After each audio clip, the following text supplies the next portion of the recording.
እንደዚህ አይነት ቦታ ጸጥ ያለ ቦታ ላይ ስትሆንና እርሻ ቦታ ላይ ስትሆን መጀመሪያ ከአይብ በታች ትበላና በኋላ ይሄን ነው የምትበላው።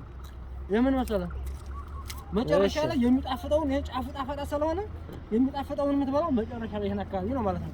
ይሄን ቀድመህ ትበላለህ። የአፍ ማጣፈጫ ይባላል ይሄ።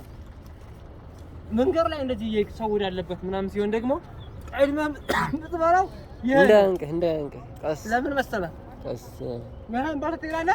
መንገድ ላይ ሰው ሲመጣ ያዝ ብለህ ከአይብ በታች ቆርጠህ ትሰጠዋለህ። እንዲህ አድርገህ ይሄን ትሰጠዋለህ። ያው ብዙም ስለማይጥም ይሄን ችግር የለውም እና ይሄን ይመስላል ቴክኒካችን ማለት ልጅ እያለን ይሄ ነበረው እንጠቀመው እንግዲህ ለንቀሻበ ይሄን ይመስላል። መብላት የፈለጋችሁ ምን ብላ